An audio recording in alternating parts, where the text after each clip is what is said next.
Wyoming Territory, 1879, the wind kicked up dust across the hard-packed street of Dry Creek just as Zadie Carrick stumbled out of the sheriff's office, her wrists red from rope burns and her mouth too dry to scream.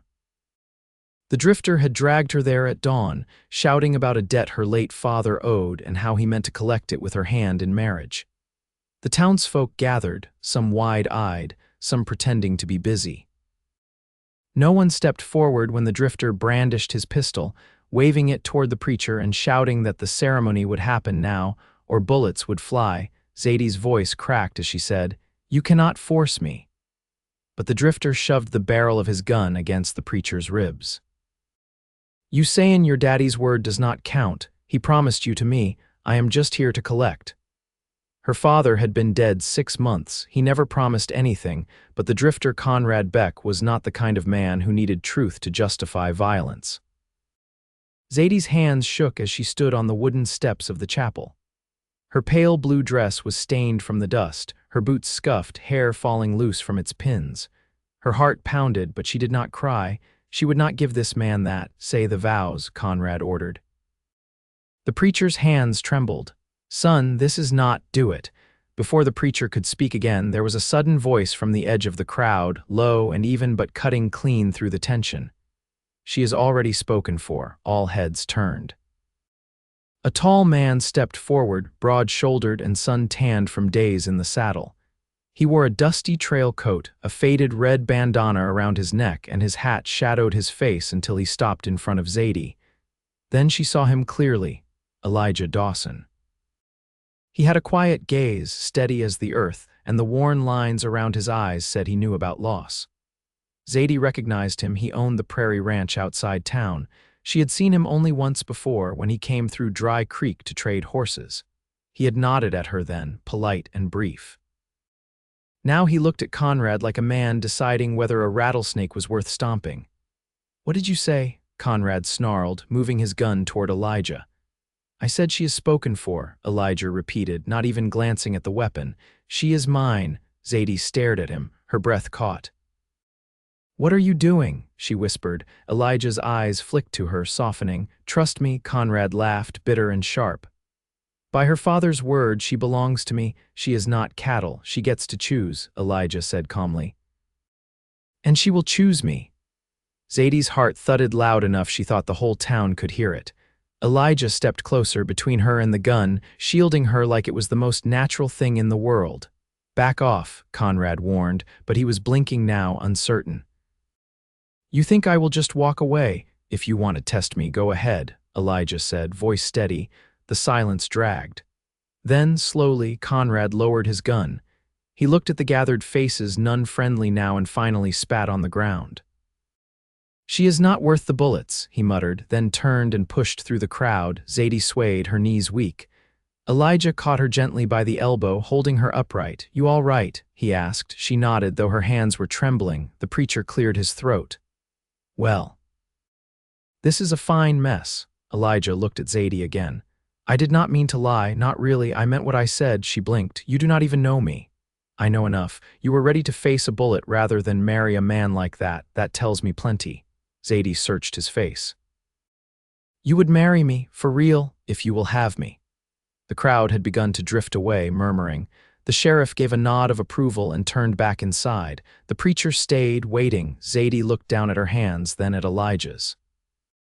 His palm was calloused, strong, and still gentle where it held her arm. She had no family left, no land, no options, but when she looked into Elijah's eyes, she saw something she had not seen in a long time: safety. "I will," she said. Elijah gave a small nod. "Then let us do it right." They married that morning in the chapel, with only the preacher and the wind as witnesses. Zadie's voice was quiet but firm when she said her vows. Elijah's hand never left hers.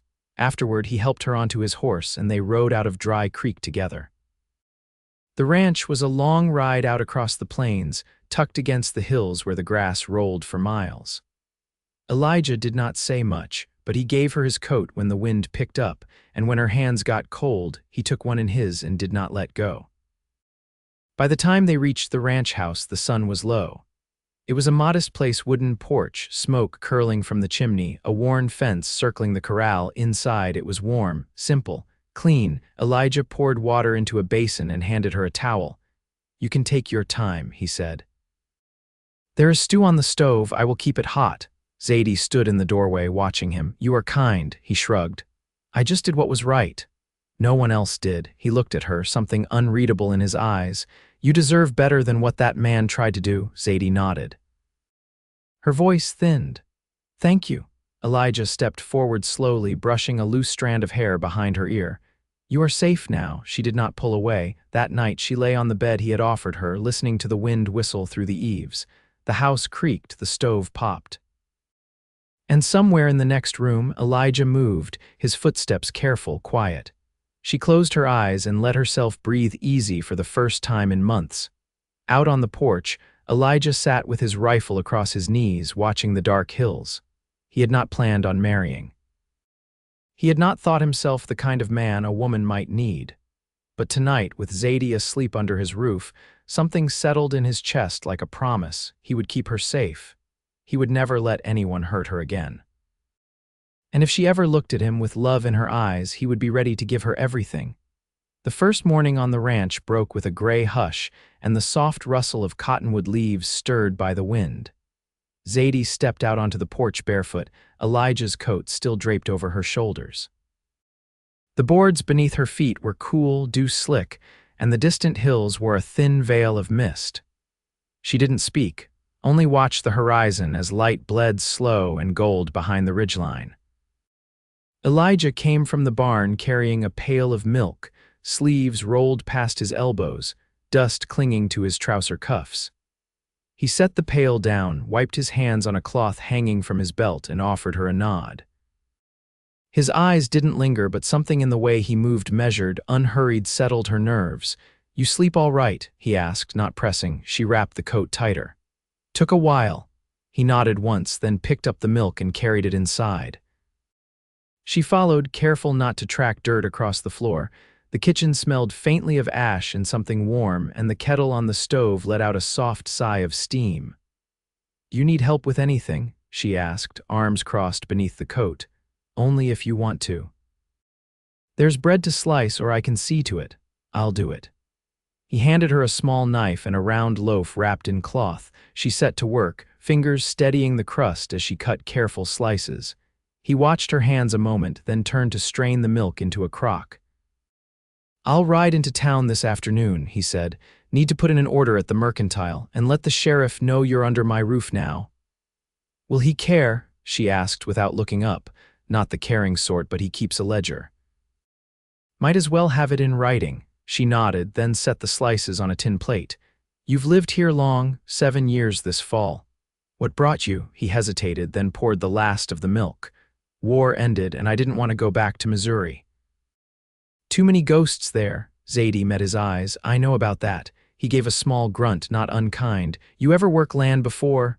"My mother had a garden. We kept chickens, but Pa never let me near the tools." He set the crock aside. "There's plenty to learn if you've the mind." She brushed crumbs from the counter. "I do." They ate in quiet, the clink of tin the only sound between them. When the plates were cleared, Zadie followed him outside again. A dog trotted up from behind the barn, lean and tawny, one ear torn. "She yours?" she asked, came with the place. "Won't stay in the house no matter how cold it gets." The dog sniffed her boots, then flopped in the sun. "What's her name?" "I just call her Dog. She don't seem to mind." Zadie knelt, running a hand gently over the animal's ribs. "She's gentle. She picks who she trusts." Zadie glanced up. "And you," he adjusted his hat against the morning glare, "takes me time."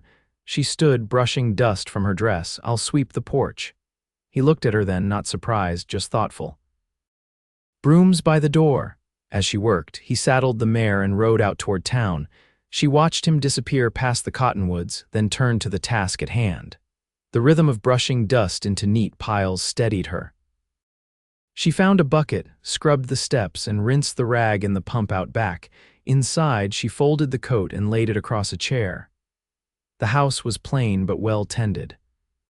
She noticed the hand-carved shelf above the hearth. The neat row of books with worn spines, the single-framed daguerreotype of a woman too old to be his sweetheart. A mother, maybe. When she opened the cupboard, she found jars of dried apples, sacks of flour and beans, and a small tin of coffee.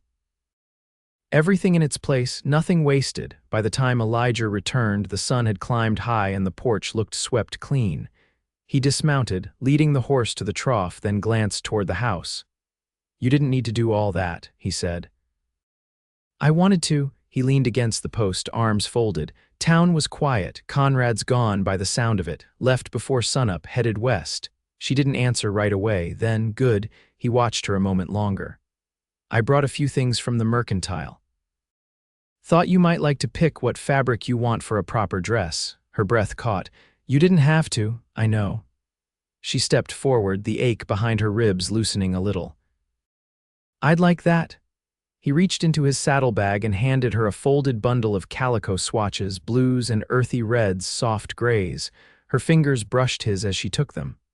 "I'll start sewing tomorrow," she said. "Take your time." She looked up at him, the light catching along his jaw.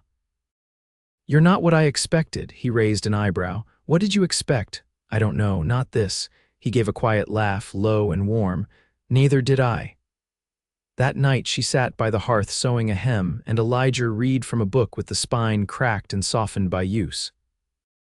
The dog lay curled between them. Now and again their eyes met, and something unspoken passed a kind of recognition, not yet love, but the quiet possibility of it. Outside, the prairie stretched dark and wide, but inside the ranch house there was light.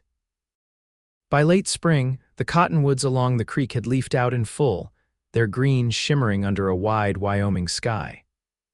Zadie stood knee-deep in the vegetable patch behind the barn, her skirt hem pinned up and her palms dusted with soil.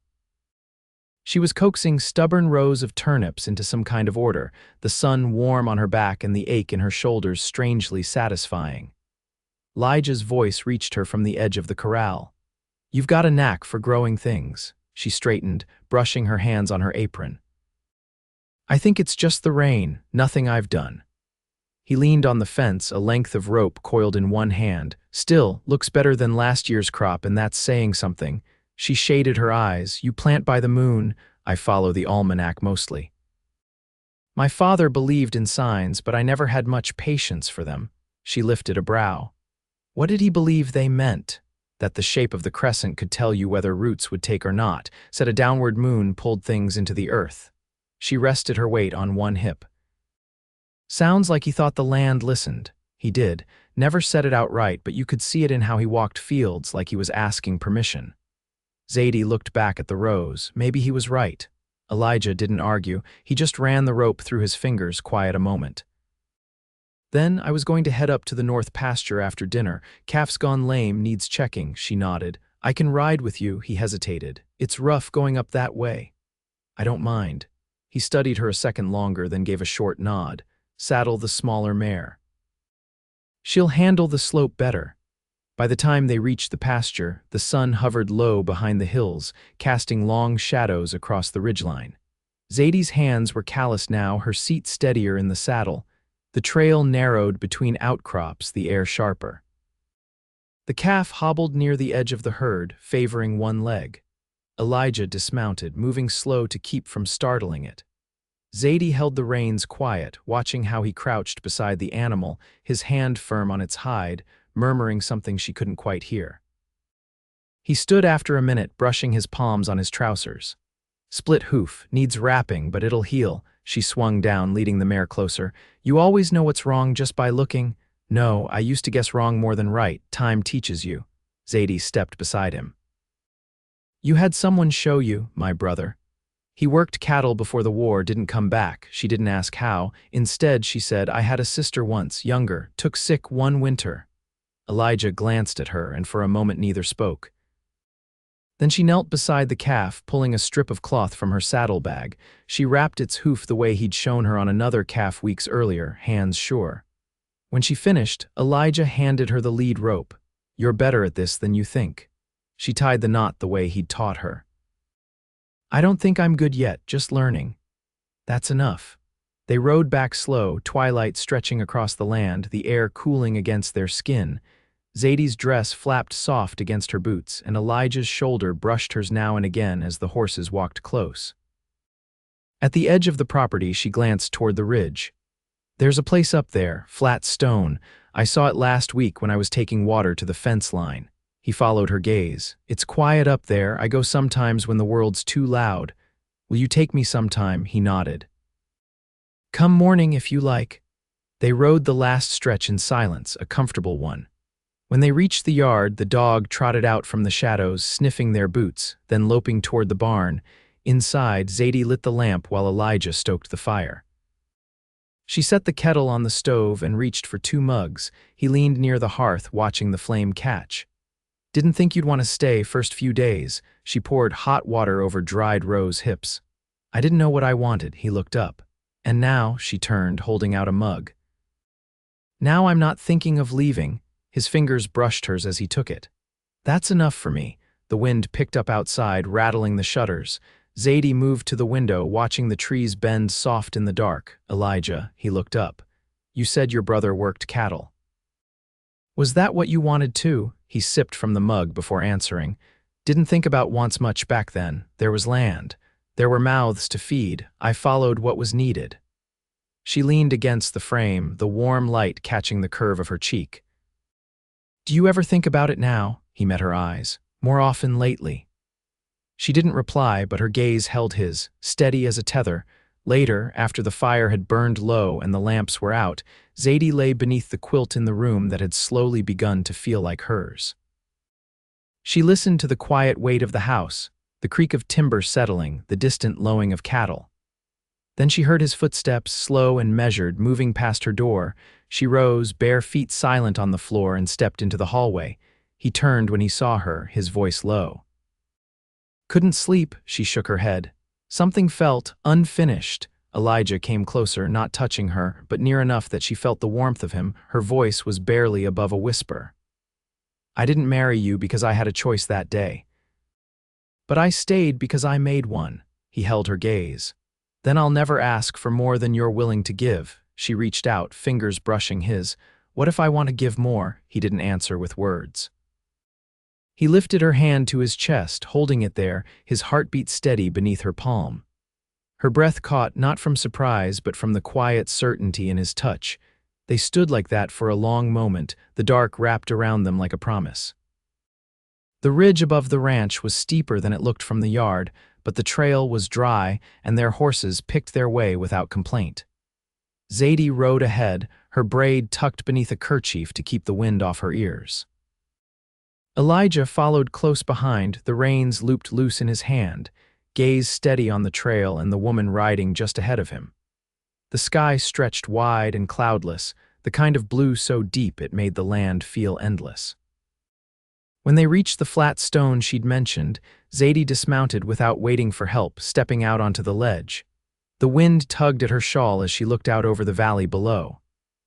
"I didn't think it would be this quiet," she said. Elijah tied the horses to a low juniper and joined her. "That's why I come here. Some days you need a place where nothing asks anything of you." She turned, brushing a loose strand of hair from her cheek. "Did you ever think about leaving this place behind, starting over somewhere else?" "I did once," he admitted. "After the war, I thought maybe I'd follow the rail west. Oregon, maybe, but something about this land kept me." Zadie crouched, running her hand along the surface of the stone. It was warm, sun-soaked, and smooth. "My father used to say the ground we stand on remembers who walks it." Elijah sat beside her, arms resting on his knees. "That why you stayed in Dry Creek after he passed?" "I didn't have anywhere else to go," she said, "but I think I was hoping something of him would linger. A footprint, maybe. Or the way he used to hum when he worked the forge." He glanced sideways. "When you talk about him, you sound like you're still waiting to forgive him." "I am," she said quietly. "He made promises he never kept, left debts I never knew about. But he also taught me how to read a man's silence and how to stand still when you're scared." Elijah nodded once. "That second one takes more grit than most men have." She looked over at him. "You didn't ask anything of me that day in town. Not even my name before you stood between me and that gun. I saw what kind of man he was. That was enough." She reached for a small pebble and rolled it between her fingers. You ever wonder what would have happened if you hadn't stepped in? I try not to think about things I can't change, he answered, but I wonder sometimes what would have happened if I'd spoken to you the first time I saw you. Zadie turned to him, curious. When was that? First winter I came to town. You were buying salt pork at the mercantile. You had a book tucked under your arm and your hands were stained with soot. I'd been helping Pa patch the stove, she said, surprised. I figured as much. Why didn't you speak then? He looked out across the valley. Didn't think I had anything worth offering. A hawk passed overhead, its shadow gliding over the stone. Zadie watched it disappear into the sky, then stood and brushed the dust from her skirt. You were wrong, she said. You had more than I knew how to ask for. They rode back slow, the horses picking their way along the narrow trail. By the time they reached the ranch, the sun had dipped low, casting the barn in long gold light. Zadie slid down first and led her mare to water. Elijah followed, his hands busy with the saddle straps. From the corner of her eye, she saw him glance toward the house. I've been thinking about building a second room, he said.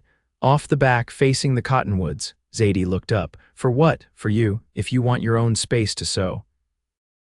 Read whatever you please. She tilted her head. You think I want walls between us? He went still. She stepped closer, her voice steady. I didn't marry you for distance. Elijah rested his hand on the saddle horn. I know, but I didn't want you to feel cornered. I don't, she said. Not here, not with you. He let out a breath, slow and quiet. Then we'll build it together, for whatever we want it to be. That night, the wind settled to a hush and the stars came out one by one. Elijah left the door open to let in the night air, and Zadie sat near the hearth, a scrap of fabric in her lap, needle moving in sure, even strokes. He joined her without a word, sitting close, their knees nearly touching.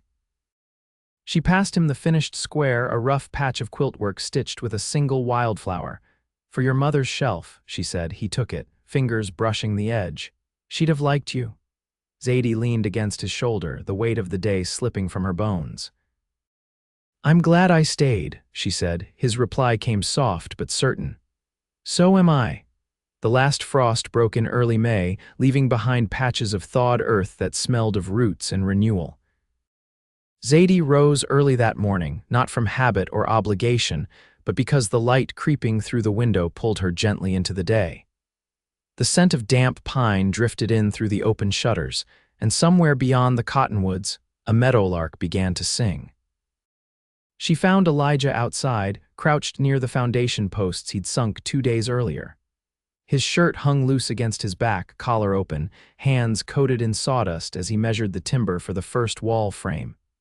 You could have waited, she said, brushing a curl behind her ear. I couldn't sleep, he replied, not looking up. Got to thinking about how the light would fall through the window, figured I'd better mark it out before I forgot. She stepped closer, examining the chalk lines. You're sure you want it to face east? I'm sure, he said, straightening slowly.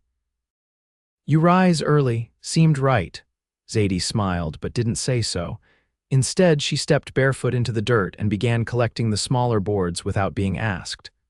Elijah passed her a length of twine and pointed to where they'd square the corners. As they worked, the sun climbed higher and the scent of cut wood mixed with the sweetness of early blooming sage. They spoke little, but the rhythm between them held steady, her hand meeting his when he passed her the square, his grip steadying hers as she hammered. When sweat began to bead along her brow, Elijah handed her a canteen and gestured toward the porch. Rest a while, he said. She sat on the top step, sipping slowly. When he joined her a few minutes later, brushing sawdust from his arms, she leaned her shoulder against his. Do you ever miss being alone? She asked. He studied the sky a moment. I got used to it, doesn't mean I liked it. You're quiet most days. I spent a long time learning how to be still. It kept things from getting tangled. Zadie traced the grain in the porch rail with her fingertip. And me, did I tangle things? He looked at her fully then, the lines around his eyes soft. You steadied them. They sat like that until the sun passed overhead and the shadows shifted eastward. Elijah stood first, stretching the stiffness from his back. I'll hitch the wagon, he said. We'll go into town before the store closes. You'll need thread if you mean to finish that quilt. On the ride into Dry Creek, Zadie watched the hills roll past, now dotted with wild lupine. The road curved along the creek, still swollen from snowmelt, and they passed a family of settlers camped beneath a stand of firs, their wagon wheels half buried in mud. Elijah slowed the team and tipped his hat. The man nodded back, one child peeking from behind his mother's skirt. At the mercantile, Zadie moved between the high shelves, her fingers brushing over bolts of muslin and jars of preserves. She selected a tin of buttons, a new pair of sewing shears, and 2 spools of dark green thread. Elijah waited near the counter, arms folded, not rushing her. When she returned, he glanced at the buttons. "You planning something?" "I thought I'd make a shirt," she said. "One that fits you proper." He tilted his head. "You think I need one? You've worn that same one since the day we met." He considered that. "Suppose it's about time." They rode home in the last gold light of the day, the wagon creaking gently beneath them. Zadie rested her hand on Elijah's knee, and he covered it with his own, thumb moving slowly over her knuckles. That night after supper, she found him on the porch, sharpening his knife beneath the stars. She sat beside him, pulling the green thread from her basket. "I've been thinking," she said. "About that second room." He glanced sideways. "Change your mind?" "No. But I think we should leave the back wall open for a while." She met his eyes. "Build it slow. Let it become what it wants to." He nodded once, thoughtful. "That's fair." She set her basket aside. "I never thought I'd have a place like this, a home that grew with me." "You do now," he said softly. Zadie leaned into him, her voice low. "I love you, Elijah." He stilled, the whetstone quiet in his hand. Then he set it down and turned toward her fully. "You've been in my bones since that morning," he said, "but I wanted you to find your way to it on your own." She smiled. "I did." He kissed her then, slow and sure, with both hands cupping her face. No questions left, no spaces between them. They were married for a second time that night, not by paper or preacher, but by choice, by quiet, by the way 2 people can weave their lives together without a word. Years passed. The second room took shape over time, each board nailed with care. It became a sewing room, then a nursery, then a place for Elijah's ledger books when the boy they raised together outgrew his cradle and ran barefoot across the porch. They never left the ranch. Zadie planted sunflowers along the fence line, and Elijah built her a rocking chair from cedar planks. On warm evenings, they sat side by side as the dog, older now, slower, dozed at their feet. They rarely spoke of the day they met. They didn't need to. It was written in the way he always left the porch lamp burning until she came in. In the way her hand found his under the quilt each night. In the way they let the land shape them, and in return shaped it with love. And when the wind came down from the hills, soft through the cottonwoods, they listened together knowing they had built something that would last.